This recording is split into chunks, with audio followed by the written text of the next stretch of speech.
முதல்ல பிள்ளை வளர்ப்பிலே முக்கியத்துவமானது என்ன தெரியுமா? பிள்ளைகளோடு பேச பழக வேண்டும். பிள்ளைகளுக்கு நல்ல வார்த்தைகளை கற்றுக் கொடுக்க வேண்டும். பிள்ளைகளுடைய முதல் ஆசான் யாருன்னு கேட்டா தாயும் தகப்பனும் தான். யா புனைய லா துஷ்ரிக் பில்லா, அவர் ஒரு உபதேசம் பண்றாரு. அந்த உபதேசம் இறையச்சத்தை ஒட்டிய உபதேசம். முதலாவது குழந்தைகளுக்கு நம்ம கொடுக்க வேண்டிய அறிவுரையே என்னன்னா, அல்லாஹ் என்றால் யார், அல்லாஹ்வுடைய பண்புகள் என்ன, அல்லாஹ்வுடைய பண்பாடுகள் என்ன. அல்லாஹ் தஆலா உங்களை படைத்திருக்கிறான், அல்லாஹ் உங்களுக்கு உயிரை தந்திருக்கிறான், அல்லாஹ் சுவாசத்தை தந்திருக்கிறான், அல்லாஹ் உணவை தந்திருக்கிறான், நல்ல ஆடையை தந்திருக்கிறான், நல்ல 2 கைகள், 2 கண்கள், வாய், மூக்கு, இப்படி எல்லாவற்றையும் சிறப்பாக தந்திருக்கிறான்.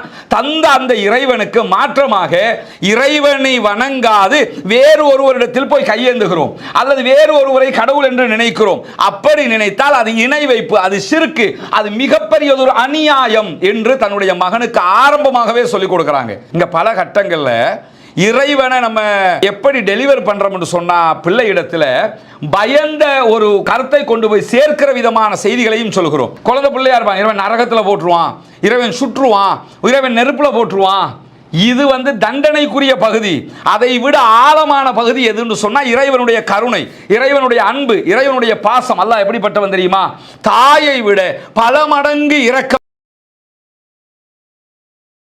பேரன்பிற்கினிய எல்லாம் வல்ல அல்லாஹ்வினுடைய நல்லடியார்களே, நாம் வாழுகிற இந்த உலக வாழ்க்கையிலே சரியான முறையில் வாழ்ந்து மறுமையிலே வெற்றி பெற வேண்டும் என்பதற்காக இறைவன் தனது தூதர்களை காலத்திற்கு காலம் அனுப்பி வைத்து அவர்கள் மூலமாக சரியான வழிகாட்டுதல்கள் எது என்பதையும், நாம் தவறு நடக்க வேண்டிய தவறான வழிமுறைகள் எது என்பதையும் இனம் பிரித்து காட்டியிருக்கிறான். அந்த அடிப்படையில் இந்த உலகுக்கு இறுதியாக அனுப்பப்பட்ட நபிகள் பெருமானார் ஸல்லல்லாஹு அலைஹி வஸல்லம் அவர்கள் திருமறை குர்ஆனை நம்முடைய வாழ்வியல் வழிகாட்டியாகவும் அதனுடைய முழுமையான விளக்க உரையாக தன்னுடைய வாழ்நாள் முழுவதையும் அமைத்துவிட்டு சென்றிருக்கிறார்கள்.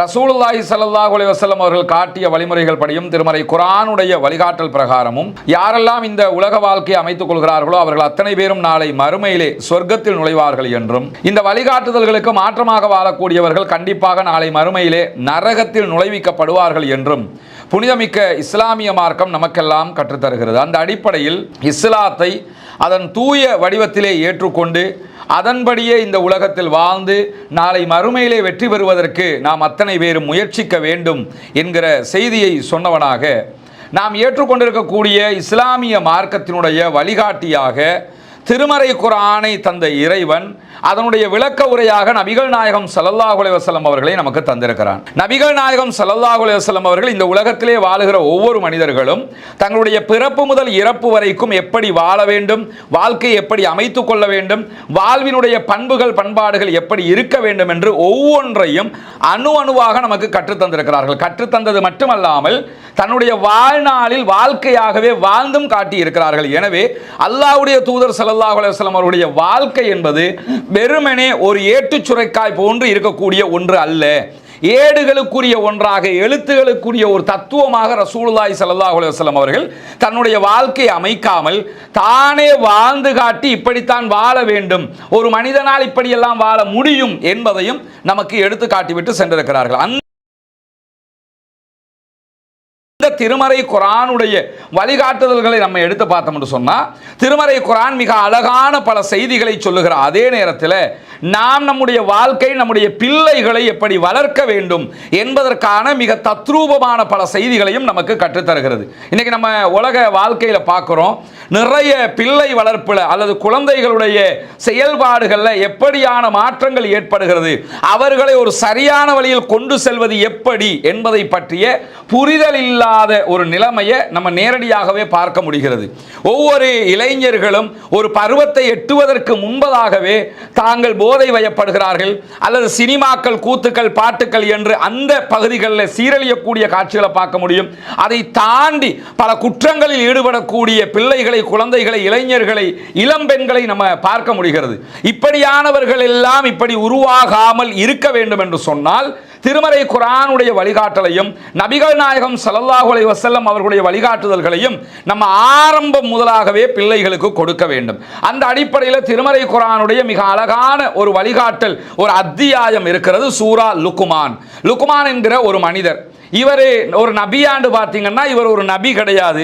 லுக்மான் அலைஹிஸ்ஸலாம் அவர்கள் இந்த உலகத்திலே என்ன பெரிய சேவை செய்தார் என்று நீங்க தேடி பார்த்தீங்கன்னா, இப்ராஹிம் அலைஹிஸ்ஸலாம் அவர்களை போன்று ஒரு கொள்கை கோட்பாட்டை கொண்டு போய் நிறுத்துவதற்காக அந்த நாட்டை ஆண்டு கொண்டிருந்த அரசனோடு சண்டையிட்டார்களா என்றால் அப்படியான வேலைகளில் செய்யவும் இல்லை. அல்லது நபிகள் நாயகம் ஸல்லல்லாஹு அலைஹி வஸல்லம் அவர்களை போன்று பிரச்சார களத்திலே ஒரு மும்முரமான ஒரு செயல்பாட்டாளராக இருந்தார்களா என்றால் அப்படியும் இல்லை. நூஹ் அலைஹிஸ்ஸலாம் அவர்களை போன்று அல்லாஹ் கட்டளையிட்டான் என்று நூஹ் அலைஹிஸ்ஸலாம் அவர்கள் ஒரு கப்பலை கட்டினார்கள். இவர் அப்படி எதையாவது ஒன்றை செய்தாரா என்றால் அப்படியும் இல்லை. இப்படி நீங்க நபிமார்கள் செய்த எந்த காரியத்தோடு ஒப்பிட்டு பார்த்தாலும் அப்படியான எந்த வேலைகளையும் செய்யாத லுக்மான் என்கிற ஒரு தனி நபர், ஒரு மனிதர் தன்னுடைய மகனுக்கு ஒரு உபதேசத்தை செய்திருக்கிறார். அந்த உபதேசத்தை தான் அல்லாஹு தாலா இந்த உலக மக்களுக்கு படிப்பினையாக எடுத்து காட்டுகிறான். ஒரு நல்லடியார் தன்னுடைய மகனுக்கு எப்படியான உபதேசங்களை செய்தார். அந்த உபதேசத்தை பற்றி அல்லாஹு தாலா ஆரம்பிக்கும் போது என்ன சொல்றான்னு கேட்டா, லுக்மான் அவர்கள் தன்னுடைய மகனுக்கு உபதேசம் செய்ய ஆரம்பிக்கிறார். உபதேசத்தை எப்படி அவர் தொடங்குகிறார் என்று சொன்னால், யா புனைய லா துஷ்ரிக் பில்லா. அவர் ஒரு உபதேசம் பண்றாரு. அந்த உபதேசம் இறையச்சத்தை ஒட்டிய உபதேசம். முதலாவது குழந்தைகளுக்கு நம்ம கொடுக்க வேண்டிய அறிவுரையே என்னன்னா, அல்லாஹ் என்றால் யார், அல்லாஹ்வுடைய பண்புகள் என்ன, அல்லாஹ்வுடைய பண்பாடுகள் என்ன, அல்லாஹ்வுடைய அன்பு எப்படிப்பட்டது, அல்லாஹ்வுடைய கருணை எப்படிப்பட்டது, அல்லாஹ்வுடைய இரக்கம் எப்படிப்பட்டது, அல்லாஹ் நம்மை எப்படியெல்லாம் கண்காணிப்பான், அல்லாஹ் தஆலா நமக்கு எப்படியெல்லாம் அருள்களை தருவான் என்பதையெல்லாம் நம்ம குழந்தைகளுக்கு இயற்கையாகவே சொல்லிக் கொடுக்கக்கூடியவர்களாக நம்முடைய வாழ்க்கை ஆரம்பமாகவே அந்த பிள்ளைகளுக்கு அதை வைத்து தான் ஆரம்பிக்க வேண்டும். லுக்மான் அலைஹிஸ்ஸலாம் அவர்களும் அப்படித்தான் ஆரம்பிக்கிறார்கள். யா புனைய லா துஷ்ரிக் பில்லா. எனது அருமை மகனே, நீ எக்காரணம் கொண்டும் அல்லாஹ் இணை வைத்து விடாதே. பிள்ளைகிட்ட பேசுகிற பாஷையை கூட எடுத்து பார்த்தீங்கன்னு சொன்னா அழகான ஒரு வார்த்தையை பயன்படுத்துகிறார். நம்ம செல்ல பிள்ளையேன்னு கூப்பிடுவோமா இல்லையா? குழந்தைகளை என்ன வார்த்தையை வச்சு கூப்பிடுவோமோ அந்த வார்த்தையெல்லாம் ஒன்று சேர்த்து ஒரு வார்த்தையாக்கினால் அந்த வார்த்தை தான் யாபுனைய. ராஜா இங்க வா, என் செல்ல பிள்ளை இங்க வாங்க, ஏதோ ஒரு வார்த்தையை சொல்லுவோம்ல, அப்படியான ஒரு வார்த்தை தான் இந்த யாபுனையங்கிற வார்த்தை. அது எல்லாத்தையும் ஒன்று சேர்த்தா வரக்கூடிய ஒரு ஆழமான அன்பான ஒரு வார்த்தை. அந்த வார்த்தையை சொல்லி எனது அன்பு மகனே, எனது அருமை மகனே அப்படின்னு சொல்லி கூப்பிடுறாங்க. இது லுக்மான் அலைஹிஸ்ஸலாம் மட்டுமல்ல, நபிமார்கள் பல பேரும் தன்னுடைய பிள்ளைகளை இப்படித்தான் அழைத்திருப்பார்கள். நபி இப்ராஹிம் அலைஹிஸ்ஸலாம் தன்னுடைய மகனை குர்பான் கொடுப்பதற்காக அழைத்து கொண்டு போகிற நேரத்தில் அந்த இடத்துல தன்னுடைய மகனை பார்த்து பேசும்போது, யா புனைய இன்னி அராஃபில் மனாமி அன்னி அதுபகுக்க, உன்னை அறுத்து பலியிடுவதை போன்று நான் கனவு கண்டேன் மகனே, நீ என்ன நினைக்கிற, உன்னை பலி கொடுக்கவா வேணாமா என்று கேட்பாங்கல்ல. அப்பொழுதும் இந்த வார்த்தையை தான் பயன்படுத்துகிறார்கள். வெள்ளத்திலே அடிபட்டு மக்கள் எல்லாம் வருகிற போது கப்பலிலே பாதுகாப்பாக தன்னுடைய மக்களை காப்பாற்றி கொண்டு போகிற நூஹ் அலைஹிஸ்ஸலாம் அவர்கள் தன்னுடைய மகனை பார்த்து, யா புனைய இர்கப் மானா, என்னுடைய மகனே கப்பல்ல நீயும் ஏறிக்க ராஜா, அப்பதான் பாதுகாப்பா வருவே என்று கூப்பிடுகிறார்கள். இப்படி நபிமார்கள் பேசிய வார்த்தைகளை எடுத்துக்கிட்டீங்கன்னா இந்த வார்த்தையை பயன்படுத்தி தான் பிள்ளைகளோடு குழந்தைகளோடு பேசி இருக்கிறார்கள். ஏன்னா முதல்ல பிள்ளை வளர்ப்பிலே முக்கியத்துவமானது என்ன தெரியுமா?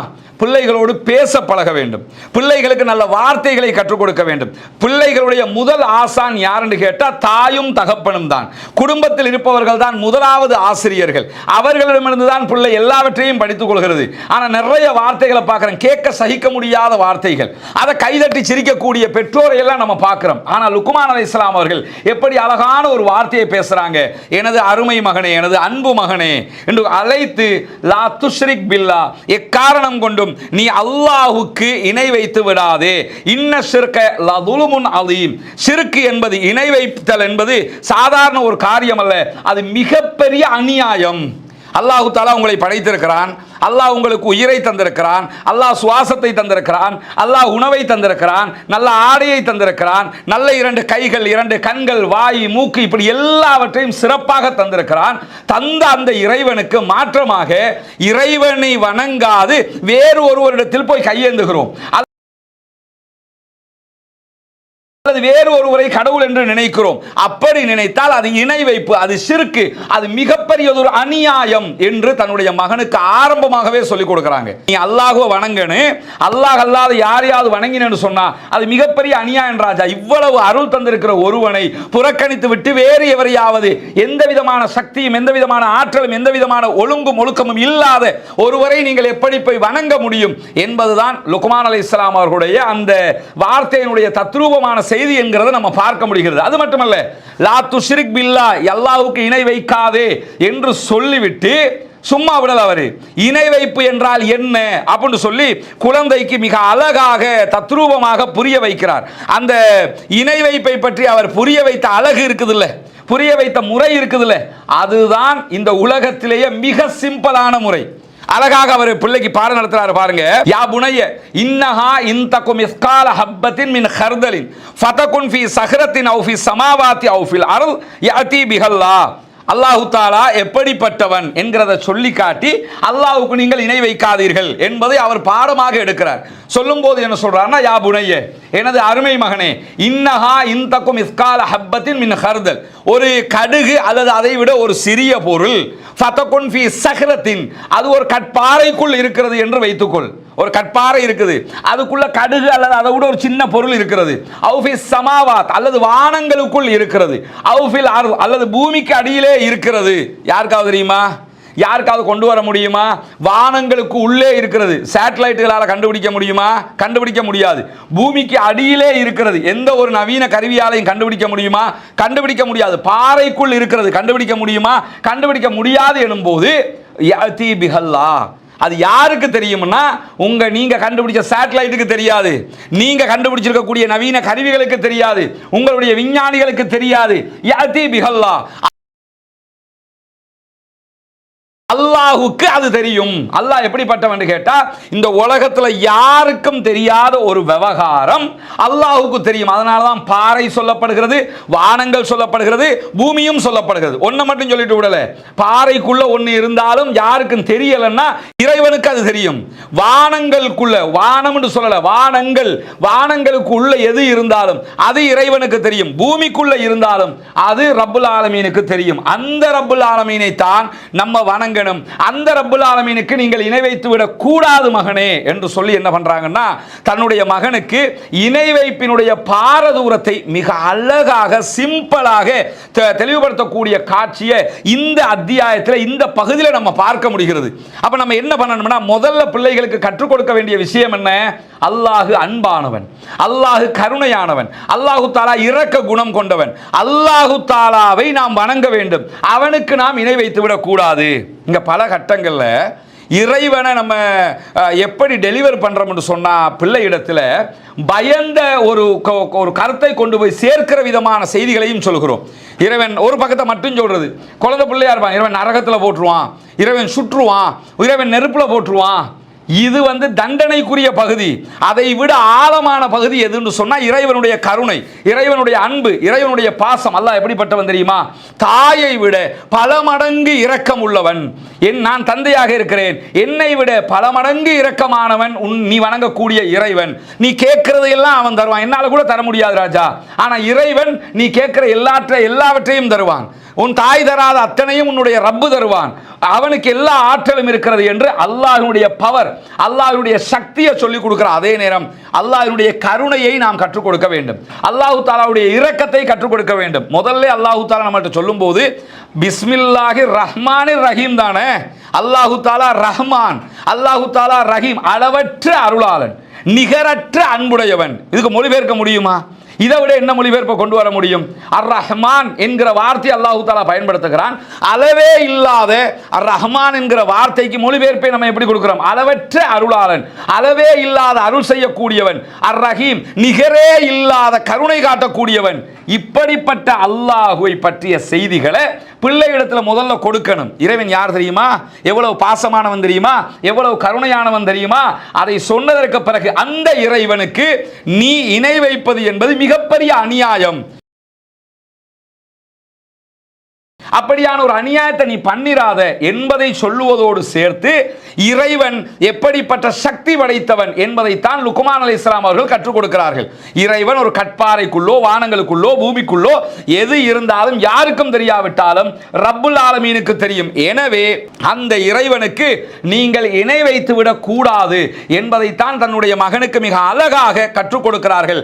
எனவே பிள்ளைகளுக்கு நம்ம கற்றுக் கொடுக்க வேண்டிய மிக முக்கியமான பகுதியே என்னன்னு சொன்னா இறை அச்சத்துக்குரிய ஒரு பகுதி. என் புள்ள ஒழுக்கமாக வளரல, என் புள்ள சொல்றது கேட்க மாட்டேங்கிறான், என் புள்ள ஒழுங்கா மற்ற மற்ற காரியங்களை பார்க்க மாட்டேங்கிறான், எத்தனை குறைகளை சொல்லிக் கொண்டிருக்கிறோம். குறிப்பாக பிள்ளைகள் விவகாரத்தில் நிறைய பெற்றோர் என் புள்ள ஒழுங்கா படிக்கிறான் இல்ல அதுல மட்டும் கவனம் செலுத்துறோம். என் பிள்ளை தன்னுடைய பிள்ளையினுடைய ஒழுக்கத்தை பற்றிய கவனம் எங்கே போனது, தன்னுடைய பிள்ளையினுடைய தொழுகையை பற்றிய கவனம் எங்கே போனது, தன்னுடைய பிள்ளையினுடைய இறையச்சத்தை பற்றிய கவனம் எங்கே போனது. இறையச்சத்தை மட்டும் கரெக்டா கொடுத்துட்டோம்னாலே போதுங்க. அல்லாஹ்வுடைய ஆற்றலை பற்றிய தகவலை மட்டும் தெளிவாக கொடுத்துட்டோம்னாலே போதுமானது. அல்லாஹ் யார் என்பதை தெளிவாக கொடுத்துட்டோம்னாலே அது போதுமானது. பிள்ளை என்ன பண்ணுவான், ஒரு பிரச்சனை வருகுதா இஹ்லாஸோட முடிவெடுப்பான், இறை அச்சத்தோட முடிவெடுப்பான். சரியா பிள்ளையா, இதை செஞ்சா இறைவனிடத்தில் தப்ப முடியுமா முடியாதா, வளர்ந்து பெரியாளா வந்துட்டான், பிசினஸ் பண்றான், வட்டி ஹராம் ஹலால் இதெல்லாம் நீங்க அப்ப பாடம் நடத்தவே தேவையில்லை.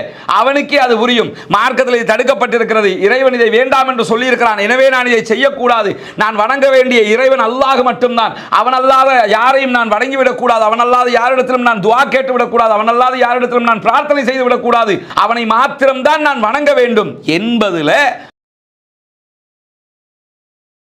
ஒரு பையன் எப்ப உறுதியாக இருப்பான்னு சொன்னா, இந்த லுக்மான் அலைஹிஸ்ஸலாம் அவர்கள் எப்படி தன்னுடைய மகனுக்கு இந்த தத்துவங்களை சொல்லிக் கொடுத்தார்களோ, இறைவனுடைய பவரை பற்றி சொல்லிக் கொடுத்தாங்களோ, இறைவனுடைய கருணையை பற்றி சொல்லிக் கொடுத்தாங்களோ, இறைவனை பற்றி சொல்லிக் கொடுத்தாங்களோ, அதே போன்று நாமும் நம்முடைய பிள்ளைகளுக்கு இறைவனை பற்றிய செய்திகளை கொண்டு போய் சேர்க்க வேண்டும். அப்படி கொடுக்கிற போதுதான் கண்டிப்பாக நம்முடைய பிள்ளையும் ஒரு இஹ்லாஸான, உல தூய்மையான, தக்குவா உள்ள, இறையச்சம் உள்ள குழந்தையாக நாளைய உலகத்திலே பரிணமிப்பதற்கு அது வாய்ப்பாக அமைந்துவிடும். எனவே அப்படிப்பட்ட ஒரு குழந்தைகளை வளர்த்து ஆளாக்குவதற்கு அல்லாஹு தஆலா பாக்கியத்தை தந்தருள் புரிவானாக. வாஹிரு தஅவானா அல்ஹம்துலில்லாஹி ரப்பில் ஆலமீன்.